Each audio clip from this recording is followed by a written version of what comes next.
الحمد لله وكفى وسلام على عباده الذين اصطفى أما بعد أعوذ بالله من الشيطان الرجيم بسم الله الرحمن الرحيم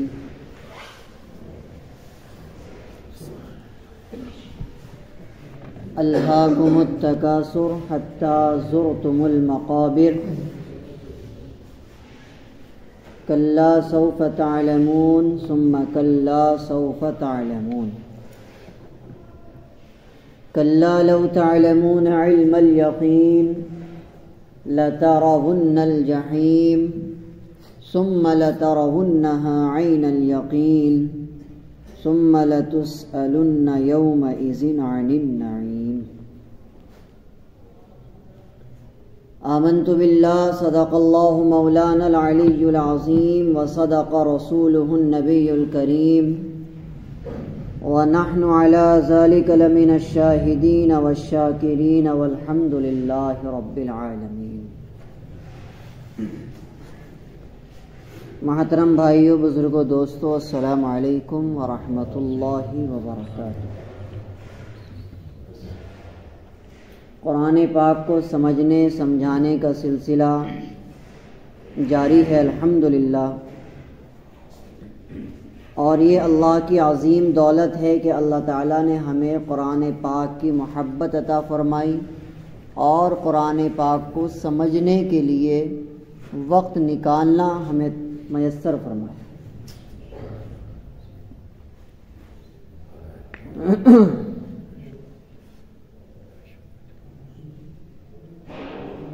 قرآن پاک کی تفسیر کے چلتے چلتے جس سورت پر ہم آج پہنچے ہیں اس کا نام ہے سورہ تکاثر. کیا نام ہے؟ سورہ تکاثر. اور اس نام کو لیا گیا ہے اسی سورت کے دوسرے جملے سے، الہاکم التکاثر سے. اس سورت میں 8 آیتیں ہیں اور ایک رکوع ہے، 120 حروف ہیں. تکاثر کے معنی آتے ہیں عربی زبان میں مال، اولاد اور نوکر چاکروں پر فخر کرنا.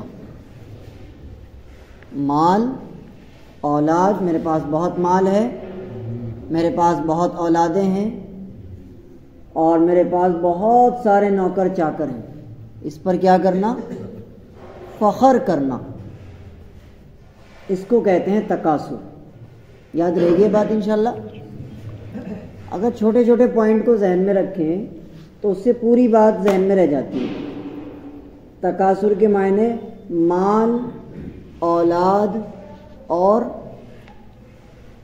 نوکر چاکروں پر فخر کرنا کہ میرے پاس اتنا مال ہے، میرے پاس اتنے نوکر چاکر میرے نیچے کام کر رہے ہیں. اس پر فخر کرنے کو کیا کہتے ہیں؟ تکاثر کہتے ہیں. آئیے ترجمہ کرتے ہیں. بسم اللہ الرحمن الرحیم. الہاکم التکاثر. اللہ فرما رہے ہلاک اور برباد کر دیا تمہیں زیادہ کی ہوس نے. زیادہ کی ہوس نے تمہیں برباد کر دیا، تمہیں ہلاک کر دیا. حتی زرتم المقابر. یہاں تک کہ تم نے قبروں کا منہ دیکھ لیا، یعنی تم قبروں میں پہنچ گئے، تم نے قبروں کا منہ دیکھ لیا. حتی زرتم المقابر. زرت جو بنا ہے زیارت سے بنا ہے. زیارت کے معنی کسی چیز کو دیکھنا. بھئی آپ نے میری زیارت کی، میں نے آپ کی زیارت کی. تو یہ زرتم المقابر، حتی زرتم المقابر، یہاں تک کہ تم نے قبروں کا منہ دیکھ لیا. یعنی زیادہ کی ہوس نے تمہیں برباد کر دیا یہاں تک کہ تم نے قبروں کا منہ دیکھ لیا. لیکن وہ زیادہ کی ہوس ختم نہیں ہو. آگے چلتے ہیں. کلا، ہرگز نہیں، سوف تعلمون، تم ان قریب جان لو گے. انداز دیکھیے آپ بات کرنے کا آج کیا ہے. اس سے پہلے کی صورتوں میں اللہ تعالیٰ نے بڑی نرمی، بڑی محبت کے ساتھ بندے کو تلقین فرمائی، لیکن یہاں پر اللہ تعالیٰ کا مزاج کچھ چینج ہے، تبدیل ہے. مزاج میں کچھ سختی ہے. کلا، ہرگز نہیں، سوف تعلمون تم ان قریب جان لو گے. ثم کلا ہرگز نہیں تم ان قریب جان لو گے. ایک بات کو دو بار دہرایا, ان قریب تم جان لو گے. کیا جان لو گے؟ کلا لو تعلمون علم الیقین, تم یقین کے ساتھ اس چیز کو جان لو گے. 3 بار ہو گیا. اللہ اکبر. دوبارہ, الہاکم التکاثر, زیادہ کی ہوس نے تمہیں برباد کر دیا. حتی زرتم المقابر, یہاں تک کہ تم نے قبروں کا منہ دیکھ لیا. کلا سوف تعلمون, ہرگز نہیں تم ان قریب جان لو گے. ثم کلا سوف تعلمون, ہرگز نہیں تم ان قریب جان لو گے. کلا لو تعلمون علم الیقین, ہرگز نہیں تم یقین کے ساتھ اس چیز کو جان لو گے. کس چیز کو جاننا بھائی؟ لترون الجحیم, تم جہنم کو ایک دن ضرور دیکھ لو گے. جحیم کہتے ہیں جہنم کو, جہنم کے نام ہیں الگ الگ. لترون الجحیم, تم ان قریب جہنم کو دیکھو گے. ثم لترونها عین الیقین, اور تم جہنم کو یقین کی آنکھ سے دیکھ لو گے. ابھی تو شک ہو سکتا ہے ذہن میں, پتہ نہیں ہے نہیں جہنم, پتہ نہیں ہے نہیں جنت, ہو سکتا ہے افواہیں ہوں, جہنم کی اتنی سختیاں بیان, پتہ نہیں ہے کہ نہیں. فرمایا ثم لترونها عین الیقین, پھر تم اسے یقین کی آنکھ سے بھی دیکھ لو گے جہنم کو. اللہ اکبر. ثم لتسألن یومئذ عن النعیم, اور جب تم اس کو یقین کی آنکھ سے دیکھ لو گے پھر تم سے ایک ایک نعمت کا سوال کیا جائے گا. ثم لتسألن, پھر تم سے سوال کیا جائے گا. یومئذ, اس دن جس دن تم یقین کی آنکھ سے دیکھ لو گے, عن النعیم, ایک ایک نعمت کا تم سے سوال کیا جائے گا. اللہ اکبر. مجاز دیکھ رہے آج اللہ کا کیا ہے بات کرنے. اب آپ حضرات متوجہ ہو جائیں. ہمیشہ کی طرح اس بار پھر یاد دلاؤں, ہر صورت کے نازل ہونے کی ایک وجہ ہوتی ہے جس کو شان نزول کہا جاتا ہے. بس زیادہ بات نہیں بتاؤں گا اس پر, یاد ہو گیا ہوگا اب تو. شان نزول, اترنے کی وجہ. اس صورت کے اترنے کی بھی ایک وجہ ہے. عرب میں 2 قبیلے تھے. قبیلے, خاندان کہہ سکتے ہیں, خاندان. قبیلہ اوس اور قبیلہ خزرج, بہت سے مفسرین کے نزدیک. وہ دونوں کے دونوں اپنے پرانے باپ دادا پردادا لکڑ دادا ان کے کارنامے گنوایا کرتے تھے کہ ہمارے باپ دادا نے یہ کارنامہ کیا, ہمارے باپ دادا نے یہ کارنامہ کیا, اور ان کے پاس اتنا مال تھا, ان کے پاس اتنی زمین تھی, وہ یہ چھوڑ گئے, وہ یہ چھوڑ گئے, اور ہمارے خاندان میں اتنے شریف زادے. یہ سب باتیں وہ گنا کرتے تھے باقاعدہ. تو ایک مرتبہ ان دونوں میں آپس میں ڈیبیٹ ہو رہی ہے. تو ایک قبیلے والے کے خاندان میں کچھ شریف لوگ یا کچھ ان کے کرتب کچھ کم رہ گئے, دوسرے والے کے بڑھ گئے. تو اس نے کہا رے جو مر گئے ان کو بھی تو گنو. ان کو گنتے گنتے وہ قبرستان پہنچ گئے, اور وہ قبروں کو بھی گن رہے باقاعدہ کہ میرے دادا کی قبر ہے, یہ میرے پردادا کی قبر ہے, یہ میرے اس سے اوپر کی قبر ہے, اس نے یہ کام کیا تھا, اس نے یہ کام کیا تھا, اس نے یہ کام کیا. یعنی فخر کر رہے, فخر, جیسا کہ میں نے شروع میں بتایا نا, فخر. تو اپنے باپ دادا کی چیزوں کو گن رہے اور ان پہ کیا کر رہے, فخر کر رہے. تو اللہ رب العزت نے ان کی تردید میں یہ آیت پاک نازل فرمائی. ان کی تردید میں یہ صورت, یہ آیت پاک نازل فرمائی. الہاکم التکاثر, ہلاک کر دیا تمہیں زیادہ کی ہوس نے, ہلاک کر دیا تمہیں اس چیز نے کہ ہمارے باپ نے یہ کیا, ہمارے دادا نے یہ کیا, ہمارے پردادا نے یہ کیا. اس چیز سے تمہیں کچھ بھی حاصل ہونے والا نہیں ہے. ارے تمہارے باپ نے اتنا نیک کام کیا, دادا نے اتنا نیک کام کیا, پردادا نے اتنا کیا, اللہ میاں اس کی وجہ سے نہیں چھوڑنے کے. تو کیا کر رہا ہے, اللہ میاں اس بات کو دیکھیں گے. تو نے کیا کیا زندگی میں, ٹھیک ہے تیرے باپ نے بڑے نیک کام کیے, لیکن تو اس کی وجہ سے نہیں بچے گا. بات سمجھ آ رہی ہے؟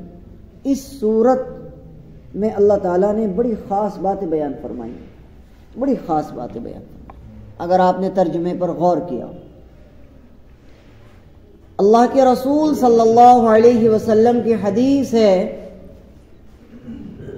لو ان لابن آدم، اگر ابن آدم کے لیے وادیین، دو وادیاں ہوں مال کی، سونے چاندی کی دو وادیاں، دو گھاٹیاں بھی ہوں، تو لتمنا ثالثا، تو وہ تیسرے کی خواہش ضرور کرے گا، تیسرے کی خواہش ضرور کرے گا، اور اس کی کھوپڑی کو سوائے قبر کی مٹی کے کوئی چیز نہیں بھر سکتی۔ اگر ابن آدم کے پاس دو وادیاں بھی ہوں، سونے کی، چاندی کی، یا زیورات کی، یا مال و زر کی دو وادیاں بھی ہوں، تو وہ تیسرے کی خواہش ضرور کرے گا کہ ایک اور آ جائے، ایک اور آ جائے، ایک اور آ جائے، اور انسان کی کھوپڑی تو صرف قبر کی مٹی ہی بھر سکے۔ انسان کی جو خواہشات کی یہ کھوپڑی ہے یہ کبھی بھرتی نہیں ہے۔ بات سمجھ آ رہی ہے؟ اللہ کے رسول علیہ الصلوۃ والسلام کی ایک اور حدیث ہے، آپ نے فرمایا الہاکم التکاثر، اگر کوئی آدمی رات کو سونے سے پہلے پڑھ لیتا ہے 1000 آیتیں پڑھنے کا ثواب ملتا ہے اسے۔ کتنی؟ 1000 آیتیں پڑھنے کا ثواب ملتا ہے۔ اللہ اکبر۔ اب آپ اندازہ لگائیے کتنے پارے بن رہے 1000 آیتوں میں، تو بہت سارے پارے بن جائیں گے۔ جس طریقے سے آپ حضرات نے جیو کمپنی کے آفر سنے، ایئرٹیل کمپنی کے آفر سنے، مختلف کمپنیاں آفر نکالتی ہیں، دیوالی پہ، ہولی پہ، بہت سارے آفر نکلتے رہتے ہیں۔ اللہ تعالیٰ نے بھی اس صورت میں آفر دیا ایک بڑا اہم، 1000 آیتوں کا ثواب ہے ایک بار پڑھنے پر۔ یہ آفر ہی تو ہے اور کیا ہے، اور یہ آفر بھی ایسا ہے جو ہمیشہ رہے گا، کبھی ختم نہیں ہوگا، کبھی ختم ہونے والا نہیں ہے۔ ایک بڑی کام کی بات بتا دوں آپ حضرات کو، طبیعت بڑی خوش ہو جائے گی آپ کی۔ آپ میں سے بہت سارے ایسے ہیں، بلکہ سبھی ایسے ہوں گے جن کے اپنے اب ان کے پاس نہیں ہے، وہ قبرستان میں چلے گئے۔ سبھی ایسے ہوں گے، کسی کے ابا نہیں ہے، کسی کی امی نہیں ہے، کسی کے دادا نہیں ہے، کسی کا بھائی نہیں ہے، کسی کی بہن نہیں، کسی کی اولاد نہیں، مختلف ہوں گے۔ اگر آپ میں سے کوئی یہ چاہتا ہے کہ میں اس کو خواب میں دیکھوں، تو اس صورت میں اس کا بھی آفر ہے آپ کے پاس۔ آپ جس کو بھی خواب میں دیکھنا چاہتے ہیں جو دنیا سے چلا گیا، آپ کا اس کے ساتھ تعلق ہے، لگاؤ ہو، آپ اس کو چاہتے ہوں، پڑے آپ نے اس کو دیکھا ہو یا نہ دیکھا ہو، لیکن آپ کے دل میں خواہش اور تڑپ ہے، یار میرے خواب میں وہ آ جائے کسی طرح، یار مجھے اس کو دیکھنا ہے کسی طرح۔ جب ہم پڑھتے تھے مدرسے میں تو ہمارے جو شیخ صاحب تھے، استاذ محترم، جن سے بہت ساری چیزیں سیکھنے کو اللہ تعالیٰ نے موقع دیا، تو جب ہم پڑھتے تھے تو اس میں امام ابو حنیفہ کا واقعہ، امام محمد کا واقعہ، امام شافعی کا واقعہ، کتابوں میں آتے ہیں نا سب مسائل، وہی یہ امام محمد نے فرمایا، یہ امام شافعی نے فرمایا، یہ امام احمد نے فرمایا، اور یہ اللہ کے رسول کی حدیث ہے، یہ ابو بکر کی روایت ہے، یہ فلاں کی روایت ہے۔ تو میرے ذہن میں یہ چیز آئی، میں نے کہا اپنے استاد سے، حضرت ایسا بھی کوئی طریقہ ہے کہ ہم کسی کو خواب میں دیکھنا چاہتے ہیں اور ہم اس کو خواب میں دیکھ ہی لیں؟ ایسا کوئی طریقہ ہے؟ فرمایا ہر چیز کا حل ہے، وہ فلاں کتاب لا اٹھا کے، وہ کتاب لے کے آئے، فرمایا فلاں صفحہ کھولو، اور وہ فلاں صفحہ جب کھولا گیا تو اس میں فرمایا کہ یہ پڑھو یہاں سے۔ اب وہ عربی کی کتاب تھی، اب پڑھنا شروع کیا، اب پڑھائی کا زمانہ تھا، اب جیسے تیسے پڑھا اس کو، تو اس میں سورہ تکاثر کی پوری تفسیر لکھی ہوئی تھی، اور پورا مطلب، پورا ترجمہ، پوری فضیلت، اور یہ سورت کیا کیا کر سکتی ہے، پورے عملیات اس میں لکھے ہوئے تھے۔ تو استاذ محترم کہنے لگے بھائی اس میں جو جو لکھا ہوا ہے اس کو تو شروع کر دے پڑھنا، 4 رکعات نماز روز پڑھنا شروع کر، اور الحمدو کے بعد ہر رکعت میں 11 مرتبہ الہاکم التکاثر پڑھ، اور اس کے بعد اللہ سے دعا کر، اور جس کو خواب میں دیکھنا ہے اس کے اوپر خوب ثواب پہنچا اس کو۔ بات سمجھ آ رہی؟ خوب دعا کر اس کے لیے، اور زیادہ سے زیادہ اس کو قرآن پڑھ کے یا الہاکم التکاثر پڑھ کے ثواب پہنچا اور سو جا پڑھ کے۔ اب ایک چیز آپ کو یاد رکھنی چاہیے ہمیشہ، مثال کے طور پہ آپ کے کوئی شیخ ہیں، آپ کے کوئی استاذ ہیں یا امام مسجد ہے یا کوئی بھی ہے، وہ آپ کو کوئی چیز بتا رہے ہیں، کوئی پڑھنے کے لیے کوئی عمل بتا رہے ہیں، کوئی وظیفہ بتا رہے ہیں، تو ہمیشہ یاد رکھیے اگر اس وظیفے کا اثر نہیں ہو رہا ہے تو اس میں نہ تو شیخ کی کمی ہے نہ وظیفے کی کمی ہے، ہمیشہ اپنی کمی سمجھنی چاہیے کہ یار میں اس کو صحیح نہیں کر پا رہا۔ بات سمجھ آ رہی ہے؟ میں اس کو صحیح نہیں کر پا رہا، تو ہم نے وہ وظیفہ پڑھنا شروع کر دیا صاحب۔ اب وہ پڑھتے پڑھتے پڑھتے پڑھتے تقریباً 15 دن ہو گئے۔ اب جس کو خواب میں دیکھنے کے لیے شروع کیا تھا وہ دور سے دور تک بھی کوئی خواب ہی نہیں، ہمیں خواب ہی نہیں آتے مجھے تو اتفاق سے، اب دور سے دور تک کوئی ہے، اور روز اس کی نیت کر کے باقاعدہ پڑھائی کر کے سوتے۔ اب ہمت سے کر کے ایک دن شیخ صاحب سے کہہ دیا حضرت والا وہ عمل بتایا تھا آپ نے اور بڑی تعریفیں کر رہے تھے آپ تو، اور کچھ بھی نہیں، ایسے ہی رہا اس معاملہ۔ تو ہمارے حضرت نے ایسے یوں آنکھوں میں آنکھیں ڈالی اور یوں کہا چھوڑنا مت، اور جب اللہ کی طرف سے دروازہ کھلے گا تو اس کو ذرا سنبھال کے رکھنا، کہیں ایسا نہ ہو کہ بکھر جائے۔ بات سمجھ آ رہی؟ سنبھال کے رکھنا، جب دروازہ کھلے گا پڑھتا رہے، کرتا رہے، مانگتا رہے، جب دروازہ کھلے گا تو اس طرح کھلے گا کہ تو سنبھالنا مشکل ہو جائے گا تیرے، سنبھال کے رکھنا۔ بات سمجھ آ رہی؟ تو یہ چیز میں آپ حضرات کو دے رہا ہوں آج۔ 4 رکعت نفل عشاء کی نماز کے بعد پڑھ لیں، ہر رکعت میں الحمد شریف کے بعد 11 مرتبہ الہاکم التکاثر پڑھ لیں، ٹھیک ہے؟ 11 مرتبہ ہر رکعت میں، کیونکہ نفل ہے عشاء کی نماز کے بعد۔ اور اس کے بعد اللہ سے دعا کریں، جس کو بھی خواب میں دیکھنا ہے اس کی روح کو خوب ایصال ثواب کریں۔ علماء نے یہاں تک لکھا ہے کہ دن میں صدقہ بھی کر دیں اس کی طرف سے، اللہ یہ صدقہ میں فلاں کی طرف سے کر رہا ہوں، کچھ صدقہ بھی کر دیں اور اس کے لیے خوب دعا کریں، اس کو خوب ایصال ثواب پہنچائیں، اور اس کے بعد اس کو ذہن میں رکھتے ہوئے سو جائیں، اس کو ذہن میں رکھتے ہوئے سو جائیں باقاعدہ یقینی طور پر۔ جتنی زیادہ تڑپ ہوگی آپ کو، یا تو اسی رات میں آپ کو آ جائے گا خواب میں وہ شخص، نہیں تو اگلی رات میں، اور اگر پھر بھی نہ آئے تو چھوڑنا مت۔ میں بھی آپ کو یہی کہہ رہا ہوں کہ جب وہاں سے دروازہ کھلے گا تو پھر اتنا آسان ہو جائے گا کہ آپ جس کو بھی خواب میں دیکھنا چاہ رہے، کسی بھی نبی کو یا کسی بھی ولی کو، اللہ والے کو، بزرگ کو، رشتہ دار کو، جب دروازہ کھلے گا نا تو آپ بس ایک بار پڑھیں گے 4 رکعتیں اور انشاءاللہ وہ آپ کے خواب میں۔ بات سمجھ آ رہی؟ مہینوں ہو گئے پڑھتے ہوئے، اس کے بعد جب دروازہ اللہ تعالیٰ نے کھولا تو پھر ہم نے چھوڑا نہیں۔ جس کو بھی خواب میں دیکھنا چاہا اللہ تعالیٰ نے اسی کو خواب میں دکھایا۔ بات سمجھ آ رہی؟ میری زندگی کا سب سے خوبصورت خواب ہے، حالانکہ پرسنل باتیں ہیں شیئر نہیں کی جاتی، لیکن بات چل پڑی ہے تو بتا دیتا ہوں۔ میری زندگی کا سب سے خوبصورت خواب، اور بالکل اس طرح کہ وہ خواب لگتا ہی نہیں تھا کہ یہ خواب ہے، ایسا لگتا ہے حقیقت ہے۔ ایک باغ ہے، اس میں پتے پڑے ہوئے ہیں، سوکھے پتے بالکل، اور میں لیٹا ہوا ہوں ایسے بالکل سیدھا، اور پیچھے سے ایک عالی ذات مقام، نام بتاؤں گا تو تھوڑا اچھا نہیں رہے گا، لیکن بہت ہی عالی شان مقام والی ایک ذات آئے اور آ کر کے سلام کیا اور ایسے بیٹھ گئے، اور میرا سر اپنی گود میں رکھ لیا اور مجھے ایک دعا یاد کرائی، اللہم اجعل حبک احب الی من نفسی و اہلی و من الماء البارد، یہ دعا یاد کرائی، اور میرے بالوں میں ہاتھ ایسے محبت سے انگلیاں چل رہی ہیں۔ کیا ترجمہ اس دعا کا؟ اللہم اجعل حبک احب، اے اللہ مجھے اپنی وہ محبت عطا فرما، احب الی من نفسی، جو مجھے میری ذات سے بھی زیادہ آپ کی محبت ہو، و اہلی میرے گھر والوں سے زیادہ، و من الماء البارد اور ٹھنڈے پانی سے بھی زیادہ۔ پیاس لگ رہی ہو، شدت کی پیاس، ٹھنڈا پانی کتنا پسند ہوتا ہے نا، تو یہ دعا یاد کرائی اور اس کے بعد اٹھے اور پھر چلے گئے۔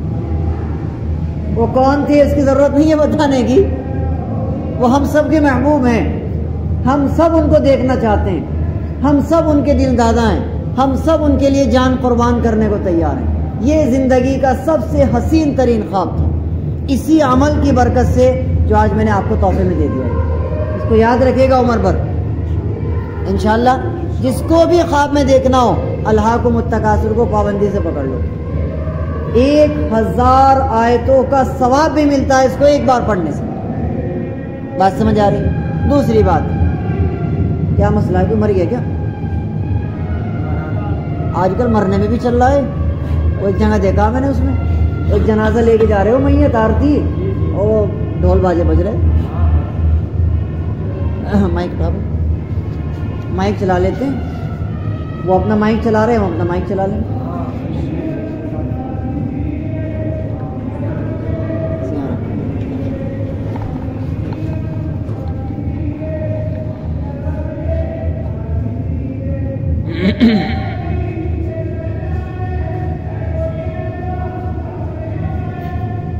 اللہ کے رسول علیہ السلام ایک مرتبہ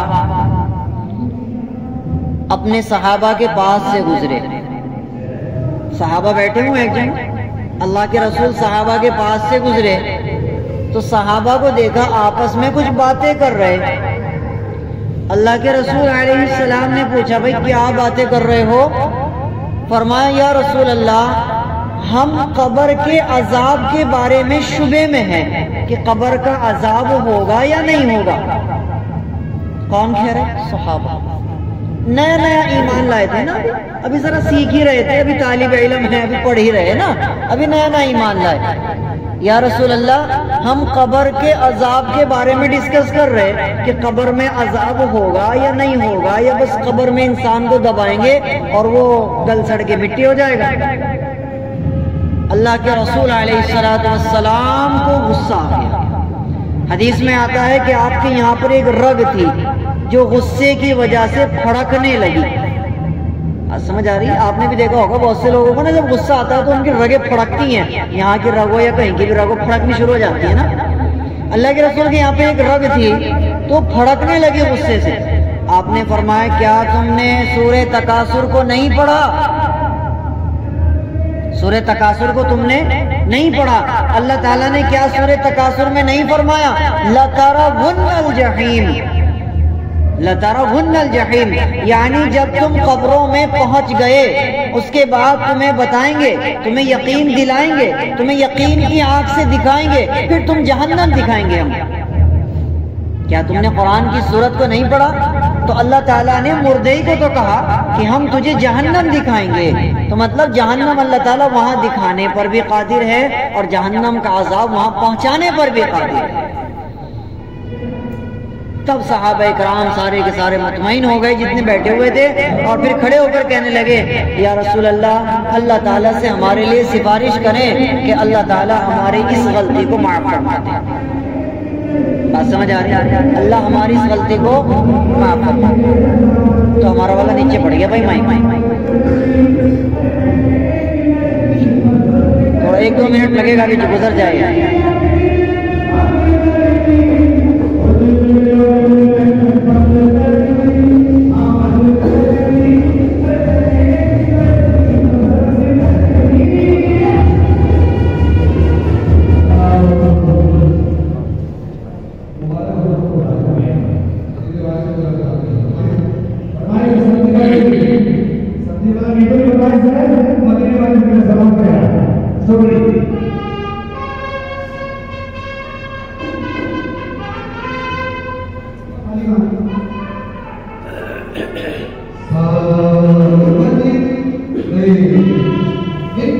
درود شریف پڑھ لو، درود شریف پڑھ لو، 5 منٹ لگیں گے بس، زیادہ نہیں لگیں گے۔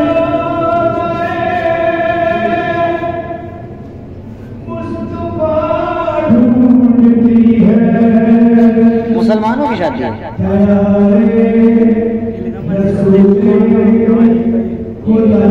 مصطفیٰ صاحب ہے سب کی کرو مہینہ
متوجہ ہو جائیں. آواز کم ہو گئی نا کافی اب تک.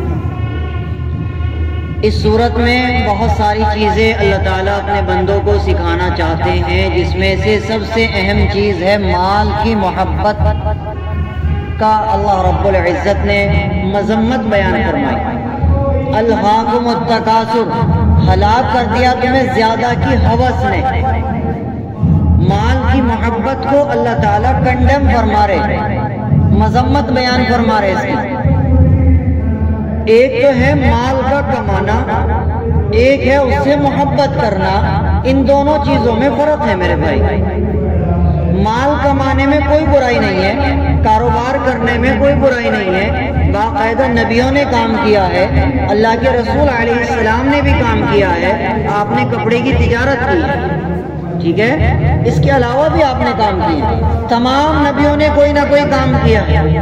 حضرت نوح علیہ السلام باڑی تھے، حضرت ادریس علیہ السلام درزی تھے.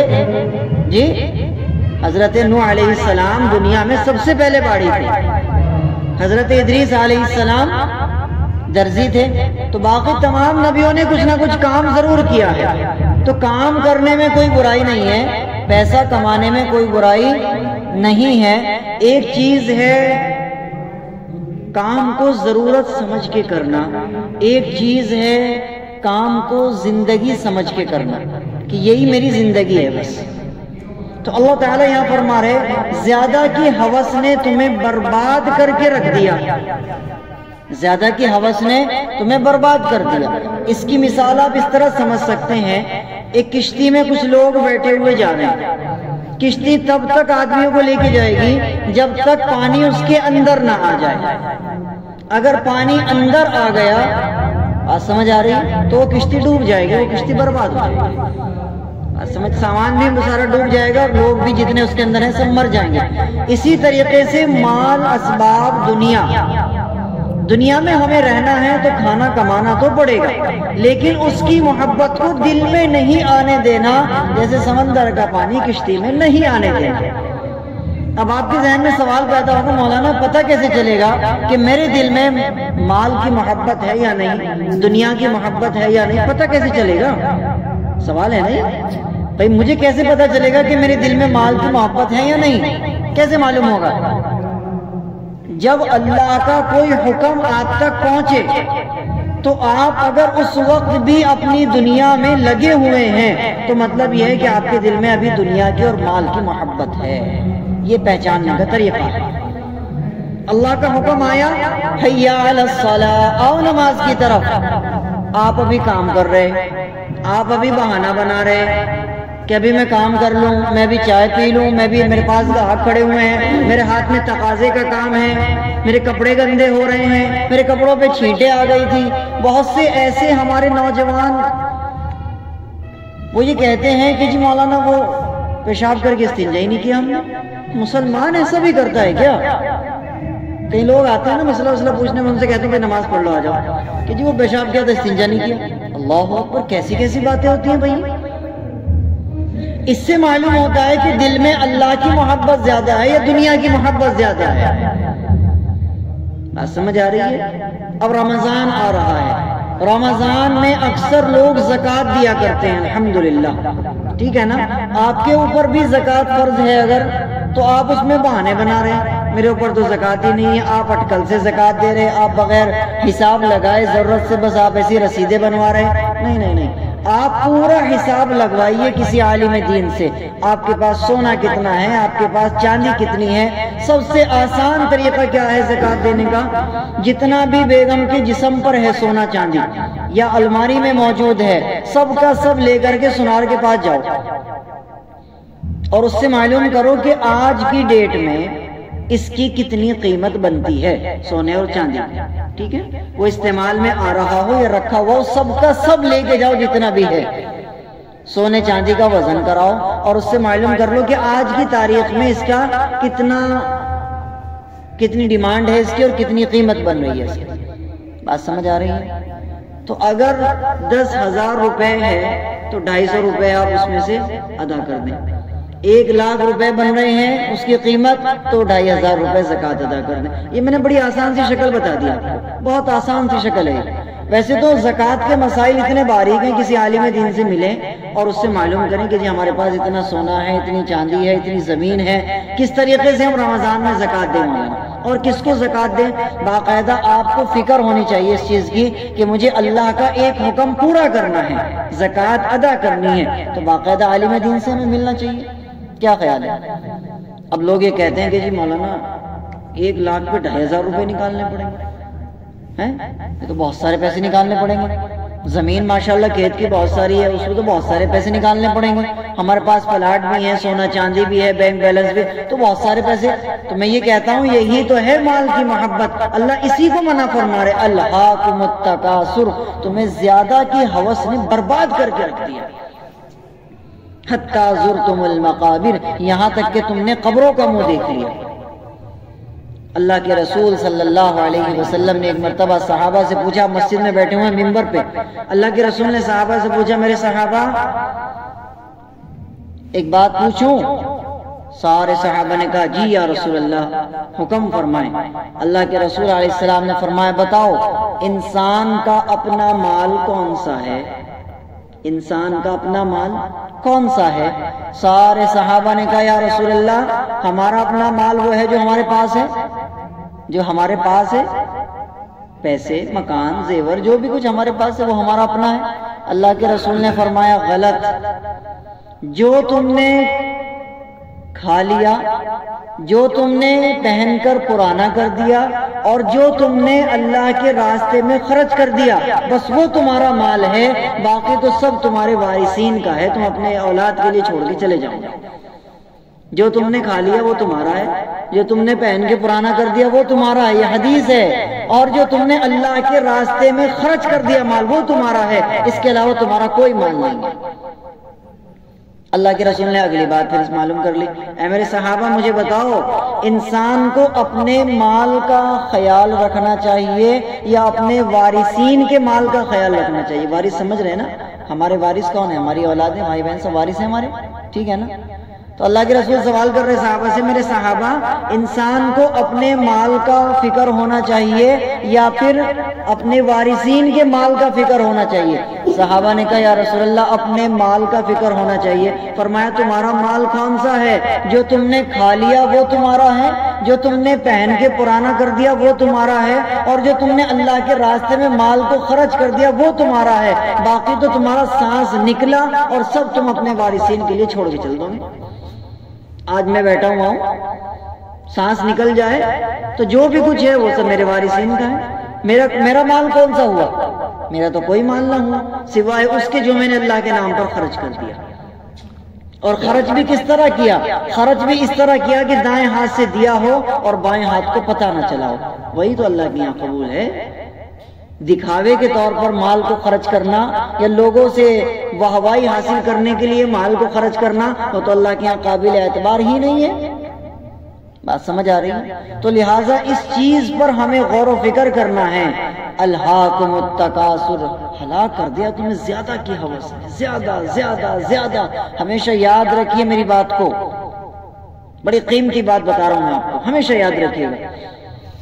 دنیا کے معاملے میں ہمیشہ اپنے سے نیچے کو دیکھو، دین کے معاملے میں ہمیشہ اپنے سے اوپر والے کو دیکھو۔ زندگی میں ہمیشہ تمہاری سکون رہے گا، ہمیشہ سکون رہے گا۔ کیا مطلب ہے؟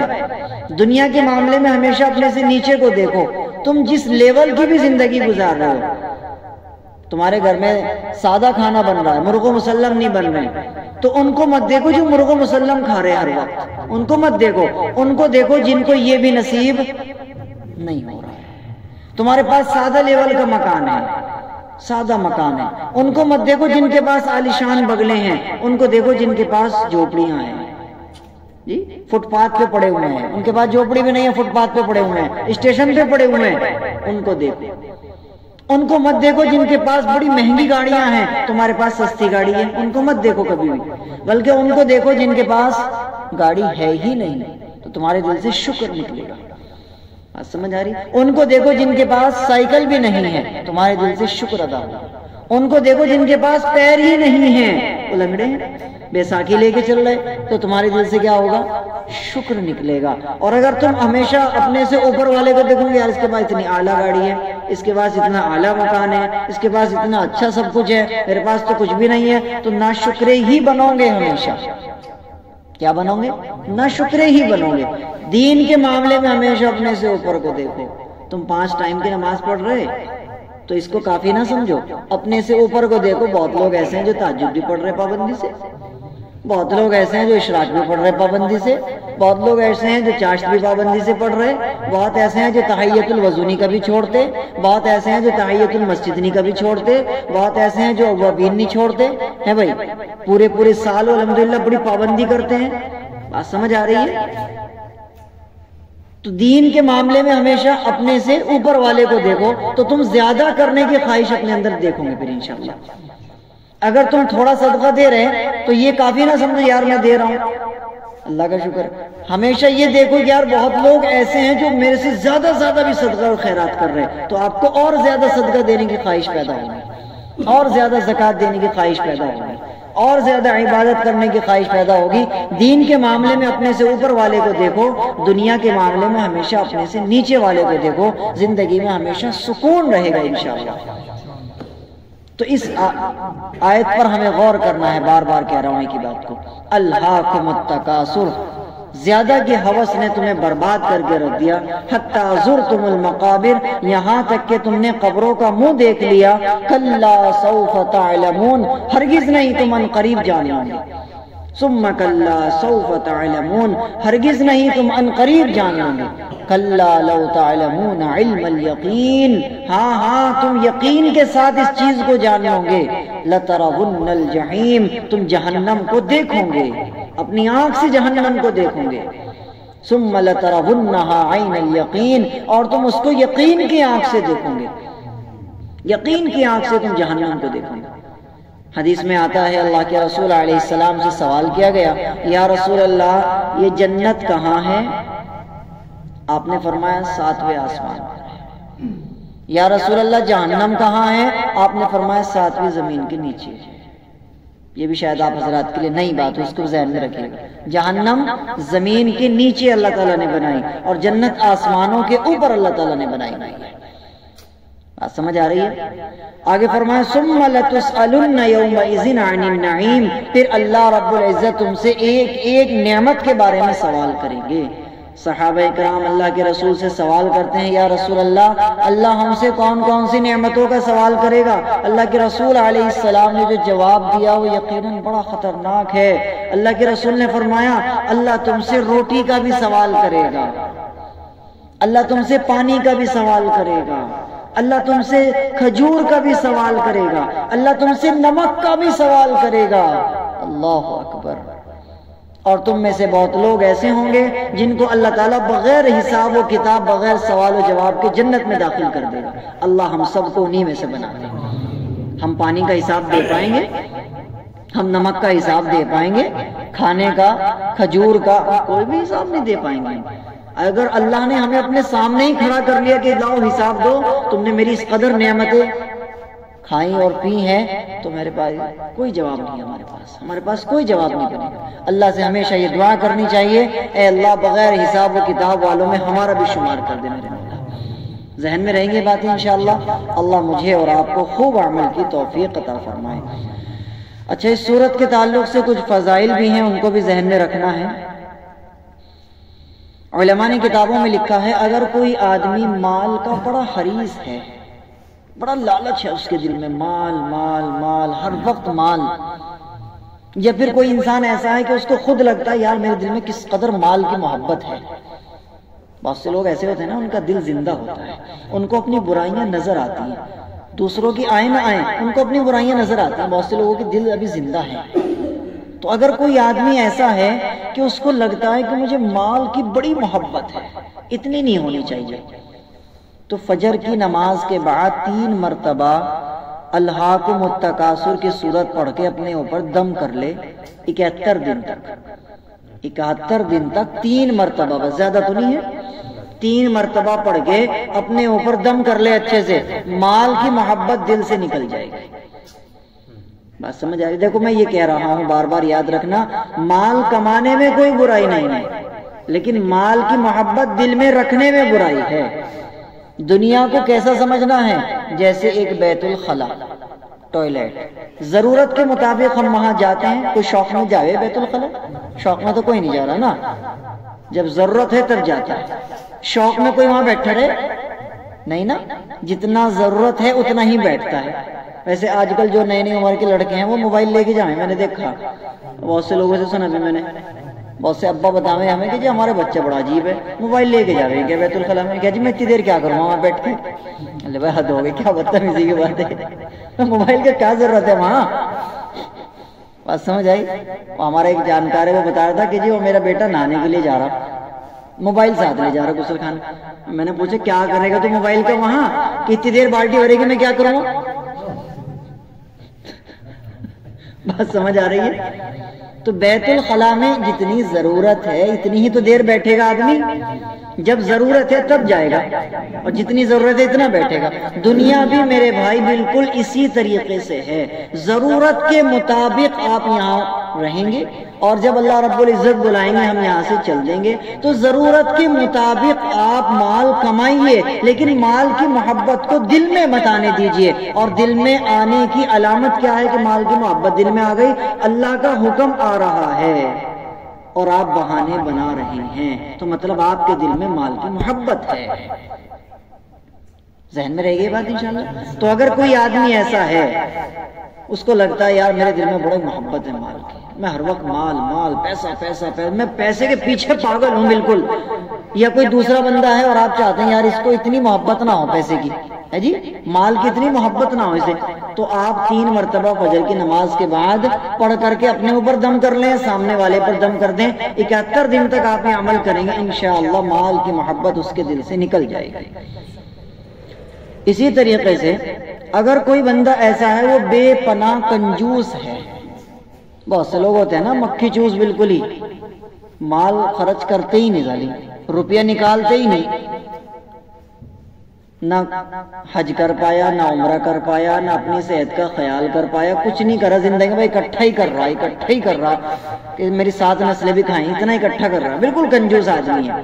اس کے لیے علماء نے کیا لکھا ہے وہ سنیے، اگر کوئی آدمی بے پناہ کنجوس ہے تو 21 مرتبہ 41 دن تک کسی چیز پہ دم کر کے اس کو کھلا دو، انشاءاللہ اس کا کنجوس پنا ختم ہو جائے گا، ضرورت کے مطابق وہ خرچ کرے گا۔ یہ بھی وہی ہے، مال کی محبت نکل رہی ہے، جس کے دل میں مال کی محبت بے پناہ ہوگی وہی تو نہیں خرچ کرنے کا، بات سمجھ آ رہی؟ اور اگر آپ کو خود لگتا ہے ایسا یار میں بھی کر لیتا ہوں گڑبڑی ایسی، جہاں ضرورت ہے میں کرتا ہی نہیں، بالکل ایک پائی کا ایسا جان دیتے ہیں بہت سے لوگ، آپ نے سنا ہوگا نا دیہات کی مثال ہے، بہت سے لوگ چمڑی دے دیں گے دمڑی نہیں دینے کی، سمجھ میں آ رہی بات؟ بہت سے لوگ ہوتے ہیں نا ایسے چمڑی دے دیں گے دمڑی نہیں دینے کے، یعنی روپیہ نہیں خرچ کرنے کے، چاہے ان کی کھال کھینچ لو۔ تو اگر کوئی بندہ اس مزاج کا ہے کہ وہ بالکل کنجوس قسم کا آدمی ہے، تو علماء نے لکھا ہے اس کے لیے، کیا لکھا ہے؟ 21 مرتبہ 41 دن تک کسی بھی ٹائم کسی میٹھی چیز پر یا کسی بھی چیز پر پڑھ کر کے دم کر دیں آپ، الہاکم التکاثر کی صورت 21 مرتبہ پڑھ کر کے آپ دم کر دیں اور اس کو کھلائیں، انشاءاللہ اس کا کنجوس پنا بھی ختم ہو جائے گا۔ اسی طریقے سے میں آپ کو بتا رہا ہوں، اگر کوئی آدمی مرحوم کو خواب میں دیکھنا چاہتا ہے، کوئی بندہ مر گیا یا کوئی بندی مر گئی، آپ اس کو خواب میں دیکھنا چاہتے ہیں، تو شب جمعہ یعنی جمعے کی رات، اب یہ جو رات ہے نا آج، یہ جمعے کی رات نہیں ہے، یہ بار کی رات ہے، یاد رکھیے گا ہمیشہ رات پہلے آتی ہے دن بعد میں آتا ہے۔ قرآن میں اللہ تعالیٰ فرماتے ہیں اما يتساءلون عن النبأ العظیم الذی هم فیہ مختلفون کلا سیعلمون ثم کلا سیعلمون الم نجعل الارض مہادا والجبال اوتادا وخلقناکم ازواجا وجعلنا نومکم سباتا وجعلنا اللیل لباسا، ہم نے رات کو پردے کی چیز بنایا، وجعلنا النہار معاشا، ہم نے دن کو دنیا کمانے کا ذریعہ بنایا۔ تو پہلے رات کا ذکر ہے پھر دن کا ذکر ہے، تو اس سے معلوم ہوتا ہے پہلے رات آتی ہے پھر دن آتا ہے۔ اب رمضان دیکھیے آپ، رمضان کی رات پہلے آئے گی نا، جبھی تو تراویح شروع ہو جاتی ہے۔ اگر منگل کا روزہ ہوتا ہے پیر کو چاند نظر آ جائے گا رات کو، تو رات پہلے آتی ہے، دن ہمیشہ بعد میں آتا ہے. بات سمجھ آ رہی ہے؟ تو علماء لکھتے ہیں اگر کوئی آدمی مرحوم کو خواب میں دیکھنا چاہتا ہے اور بڑی شدت، بڑی تڑپ ہے کہ یار وہ میرے خواب میں آ جائے کسی طریقے سے، میں اس کو خواب میں دیکھ لوں، وہ چاہے کوئی بھی ہے، انجان ہے یا جانکار ہے، نیک ہے یا بد ہے، اللہ والا ہے، بزرگ ہے، نبی ہے، کوئی بھی آپ خواب میں دیکھنا چاہتے ہیں، تو فرمایا جمعے کی رات میں 113 مرتبہ الہاکم التکاثر اس طرح پڑھے، اول آخر 11 مرتبہ درود شریف لگائے، اپنے اوپر دم کرے اور خوب دعا کرے. انشاءاللہ اگر اس رات دیدار نہ ہو تو 3 دن تک یہ کام کرے، ہر حال میں آپ کو وہ بندہ یا بندی خواب میں ضرور آ جائے گا انشاءاللہ. یہ بھی طریقہ ہے اس کا، ایک وہ میں نے بتایا 4 رکعت والا، اور ایک یہ بھی طریقہ ہے، دونوں طریقے ہیں اس کے. ذہن میں رہے گی بات انشاءاللہ. یہ بہترین طریقہ ہے خواب میں دیکھنے کا. ہمارے جو سب سے بڑے والے بھائی ہیں مولانا، جوانی میں وہ گھر سے بھاگ گئے، جوانی میں گھر سے جوش تھا، وہ کچھ ہو گیا ہوگا پکنا، میں تو تھا نہیں اس وقت دنیا میں، مجھے امی بتاتی ہے کہ وہ بھاگ گیا. اب ابا حضور پریشان. مولانا زکریہ رحمۃ اللہ علیہ اس وقت زندہ تھے، اور ہمارے ابا بھی اور امی بھی دونوں حضرت شیخ سے بیعت تھے، امی بھی انہی سے بیعت اور ابا بھی انہی سے بیعت ہے الحمدللہ. تو گھر میں جیٹھے بندے تھے، وہ بھاگ گئے. اب امی بھی پریشان اور ابا بھی پریشان. اب شیخ زکریا رحمۃ اللہ علیہ کو بتایا کہ حضرت والا وہ تو مل نہیں رہا، بہت دن ہو گئے. تو حضرت والا نے الہاکم التکاثر کا عمل بتایا تھا، بالکل اسی طرح جس طرح میں نے بتایا آج آپ کو. کتنا بتایا میں نے آپ کو؟ 113 مرتبہ جمعے کی رات میں ابا حضور نے پڑھا. تو رات کو خواب میں کیا دیکھا کہ ہمارے بڑے والے جو بھائی صاحب ہیں وہ کہیں چھوٹی چھوٹی پہاڑیوں پہ گھوم رہے. سمجھ آئی؟ یعنی ریگستان میں. تو پھر جا کر کے انہیں راجستھان میں ڈھونڈا تھا، مل گئے تھے، راجستھان میں ملے تھے. بات سمجھ آ رہی؟ اس طریقے سے بھی اگر کوئی بندہ کھو جائے یا کوئی گم ہو جائے، اس کو بھی آپ خواب میں دیکھ سکتے ہیں. یعنی یہ بہت ہی کمال کی چیز ہے. آپ اس کی گہرائی کا اگر اندازہ لگا رہے ہوں میری باتوں سے، اور آپ میری بات کی گہرائی تک پہنچ رہے ہوں، یہ بہت اہم راز میں نے آپ کے سامنے کھولا ہے الہاکم التکاثر کا. آپ اس کو معمولی نہ سمجھیں، ذہن میں رہے گی بات انشاءاللہ. اسی طریقے سے اگر قرضہ اتنا ہو جائے کہ آپ کو لگتا ہے کہ بھئی یہ تو ناممکن ہے، قرضہ نہیں اترنے کا، قرضہ میرا نہیں اترنے کا، بہت زیادہ ناممکن لگتا ہے آپ کو، تو صرف 3 مرتبہ آپ فجر کی نماز کے بعد اس کو پڑھیں. انشاءاللہ 90 دن تک آپ اس کو پابندی کے ساتھ پڑھیں گے، اللہ تعالیٰ غیب سے کوئی نہ کوئی قرضہ اتارنے کی شکل ضرور نازل فرمائیں گے. اسی طریقے سے اگر خواب کی ہم بات کریں، کوئی آدمی سورت کو خواب میں دیکھتا ہے یا خواب میں پڑھتا ہے یا خواب میں سنتا ہے، تو کیا ہے اس کو بھی سن لیجئے. اس کی تعبیر یہ ہوگی کہ مال کی محبت میں مبتلا ہوگا بے پناہ، اور مال کی محبت کی وجہ سے اپنے رشتہ داروں کو بھی اور اپنے دوستوں کو بھی سب کو اپنا دشمن بنا لے گا. اگر کوئی آدمی سورت کو خواب میں دیکھتا ہے یا خواب میں پڑھتا ہے یا خواب میں کہیں لکھا ہوا دیکھا یا خواب میں کوئی سورت کو سنا رہا ہے الہاکم التکاثر کو، تو اس کی تعبیر یہ دی جاتی ہے کہ یہ بندہ مال کی محبت میں بے پناہ پاگل ہے، اور اس پاگل پن کی وجہ سے اپنے رشتہ داروں کو بھی اور اپنے دوستوں کو بھی اپنا دشمن بنا لے گا. یہ اس کی تعبیر دی جاتی ہے. لہٰذا اللہ نہ کرے کسی کو اس طرح کا خواب نظر آئے، اور اگر کسی کو آ جائے تو میرے بھائی کسی نہ کسی عالم دین سے ملاقات کریں، اور اس کے بعد انشاءاللہ اپنے دل سے مال کی محبت کو نکالنے کا طریقہ معلوم کریں. اللہ مجھے بھی اور آپ کو بھی خوب عمل کی توفیق عطا فرمائے. مختصر دعا. اللهم لك الحمد كما أنت أهله، وصل على محمد كما أنت أهله، ففعل بنا ما أنت أهله، إنك أهل التقوى وأهل المغفرة. اللهم ربنا آتنا في الدنيا حسنة وفي الآخرة حسنة وقنا عذاب النار. اے اللہ پاک، یہ قرآن پاک سیکھنے سکھانے کا سلسلہ جاری ہے. اے اللہ اس میں برکتیں عطا فرما، اے اللہ اس میں برکتیں عطا فرما، اے اللہ اس کی برکت سے ہمارے دل کو نرم فرما، اے اللہ اس کی برکت سے ہمارے دل کو نرم فرما، اے اللہ اس پر ہمیں خوب خوب عمل کرنے کی توفیق عطا فرما۔ اے اللہ آج ہم نے الہاکم التکاثر کو پڑھا، اس کو سمجھا، اس کی فضیلت کو سنا، اے اللہ اس کی باریکیوں پر غور کیا، تیرے نبی محمد رسول اللہ صلی اللہ علیہ وسلم کی حدیثوں کے ذریعے اس کی فضیلت کو جانا کہ یہ سورت 1000 آیتوں کا ثواب رکھتی ہے۔ اے اللہ ہمیں اس سورت پر خوب غور و فکر کرنے اور اس پر عمل کرنے کی توفیق عطا فرمائے۔ اے اللہ پاک ہمیں قرآن پاک سے محبت عطا فرمائے، اے اللہ پاک ہمیں قرآن پاک سے عشق عطا فرمائے، اے اللہ پاک قرآن پاک کو سمجھ کر پڑھنے کی توفیق عطا فرمائے۔ اے اللہ رمضان قریب ہے، اے اللہ خوشی بھی ہے اور ڈر بھی ہے۔ خوشی اس بات کی ہے کہ بڑی برکتوں والا مہینہ ہے، بڑا مبارک مہینہ ہے۔ اے اللہ نفل کا ثواب فرض کے برابر دیتے ہیں آپ، اے اللہ نفل کا ثواب فرض کے برابر دیتے ہیں آپ، اے اللہ فرض کا ثواب 70 فرض کے برابر کر دیتے ہیں آپ۔ اے اللہ پاک ڈر اس بات کا ہے کہ رمضان میں اگر گناہ ہوگا تو وہ بھی بہت بڑا ہوگا، اے اللہ گناہ کی سزا بھی تو بہت بڑھ جائے گی۔ اے اللہ اگر ہم نے رمضان کی قدر نہ کی تو یہ بھی تو بڑا جرم ہوگا۔ اے اللہ اگر ہم سے رمضان کی، تراویح کی، روزوں کی قدر نہ ہو سکی تو یہ بھی تو آپ کی ناراضگی کا ذریعہ بن سکتا ہے، اے اللہ آپ کے غیظ و غضب کا ذریعہ بن سکتا ہے۔ اے اللہ ہم آپ سے بھیک مانگتے ہیں، ہمیں رمضان کی قدر عطا فرمائے، رمضان کی محبت عطا فرمائے، اے اللہ رمضان کو وصول کرنے کی توفیق عطا فرمائے۔ اے اللہ یہ بات ہمارے دلوں میں اتار دے کہ 11 مہینے دنیا میں لگائے، 1 مہینہ تجھے راضی کرنے کے لیے خاص کر دیں، یہ بات ہمارے دل میں اتار دے۔ اے اللہ ہمارے بڑے، ہمارے بزرگوں کا یہی طریقہ تھا، 11 مہینے خوب دنیا کماتے، 1 مہینہ تیرے لیے خاص کر دیتے، بہت مختصر سا اپنا کاروبار، اپنا کام کرتے، باقی اللہ کے گھر میں، مسجد میں رہتے اور تجھے راضی کرنے کی ہر طرح سے کوشش کیا کرتے تھے۔ اے اللہ ہمیں اسی طرح اپنے بزرگوں کے نقش قدم پر چلنے کی توفیق عطا فرمائے۔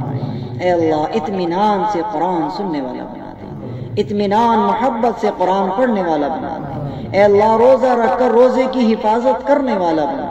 اے اللہ تیرے نبی محمد رسول اللہ کی حدیث ہے کہ جس نے روزہ رکھا اور پھر اس نے خوب باتیں کی اور اس نے چغلیاں کی، اس نے جھوٹ بولا، اس نے برائیاں کی، تو وہ صرف بھوکے اور پیاسے رہنے کے علاوہ اس نے کوئی ثواب حاصل نہیں کیا۔ اے اللہ ایسے روزوں سے ہماری حفاظت فرما جن کا ثواب ہی نہ ہو۔ اے اللہ ہمیں روزے کی قدر عطا فرما، روزے کی محبت عطا فرما۔ اے اللہ جو بھی مانگ لیا وہ عطا فرما دے۔ اے اللہ جو رہ گیا اپنے لامحدود خزانوں سے بغیر مانگے عطا فرما۔ اے اللہ ہماری دعاؤں کو جناب محمد رسول اللہ صلی اللہ علیہ وسلم کی برکت سے اپنی بارگاہ میں قبول و منظور فرما۔